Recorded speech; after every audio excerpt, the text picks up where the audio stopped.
अगर देर रात तक जागने से सक्सेस मिलती तो चौकीदार सबसे अमीर होता। अगर ज्यादा बोलने से ही इज्जत बढ़ती तो तोते की हर जगह पूजा होती। अगर सिर्फ पढ़ाई से ही पैसा आता तो लाइब्रेरी में काम करने वाला हर व्यक्ति करोड़पति होता। अगर ज्यादा मेहनत करने से अमीरी मिलती तो हर रेडी लगाने वाला आज BMW में घूमता। अगर अच्छे कपड़े पहनने से ही लोग अमीर समझते तो मैंने गिनको ही सबसे ज्यादा रिस्पेक्ट मिलती। ये दुनिया बस तुम्हें उलझाने में लगी है, असली खेल तो दिमाग का है। जो लोग सिर्फ बड़ी बड़ी बातें करते हैं वो कहीं नहीं पहुंचते। चलना है तो शेर की तरह अकेले चलो। भेड़ों की भीड़ का यदि हिस्सा बनोगे तो पहचान खो दोगे। अपने दम पर खुद को साबित करो, क्योंकि ये दुनिया सिर्फ जीतने वालों को सलाम करती है। और जो इस बात को समझ गया वो लाइफ में आगे बढ़ गया। मेरे बच्चों, एक बार एक केकड़ा समुद्र किनारे चला जा रहा था। तभी वह बीच बीच में पीछे मुड़कर देखता कि उसके पैरों से निशान बनते जा रहे हैं। वह थोड़ा आगे बढ़ता और फिर अपने पैरों के निशान देखता। उन पैरों से बनी डिजाइन को रेत पर देखकर खुश हो जाता। इतने में ही समुद्र से एक तेज लहर आई और उसके सब पैरों के निशान मिट गए। तभी केकड़े को बड़ा गुस्सा आया।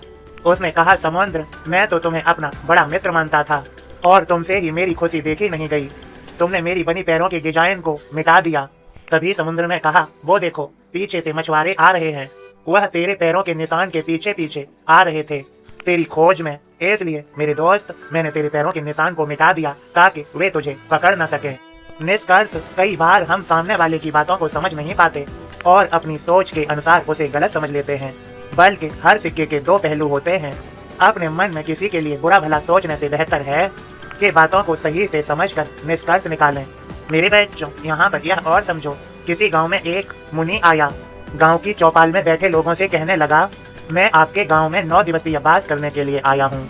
यहीं आपके गांव किनारे मेरी छोटी सी एक कुटिया है। मेरे पास कुछ धन है। मैं निस्वार्थ भाव से इस गांव के उस आदमी को देना चाहता हूं जो सबका भला करता है।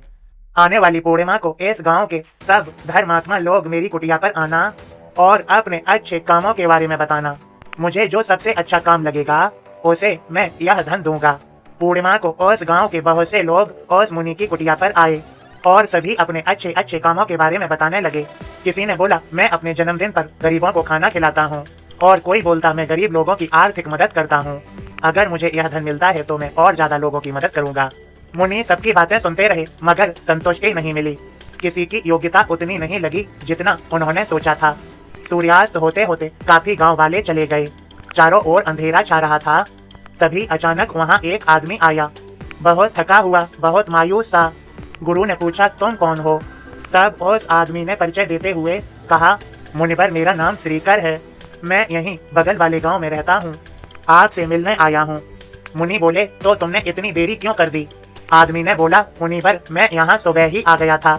मैंने देखा यहाँ दूर दूर से लोग चलते हुए आ रहे हैं। काफी थके हुए दिख रहे थे। वहीं रास्ते में पानी से भरा हुआ कुआं है, लेकिन वहाँ पानी भरने के लिए घड़े नहीं हैं। इसलिए मैं उन राहगीरों को पानी पिला रहा था। मुनि को इस आदमी की यह बातें सुनकर बहुत प्रसन्नता हुई। मन ही मन सोच लिया, इस धन का असली हकदार यही आदमी है। अब मैं आप लोगों से पूछना चाहता हूँ, मुनि ने धन देने के लिए इसी आदमी को क्यों चुना? बल्कि इससे पहले कई धर्मात्मा लोग अपने अच्छे अच्छे कामों के बारे में बताकर गए थे। कमेंट करके बताओ कि इसी आदमी को धन के लिए क्यों चुना। मेरे सभी बच्चों, बस यह संदेश इतना ही। मेरे और भी संदेशों को सुनने के लिए मेरे पिछले संदेशों को सुन सकते हो। तुम सभी को मेरी कृपा भरा आशीर्वाद मिल गया है। खुश रहो। सबका मालिक एक।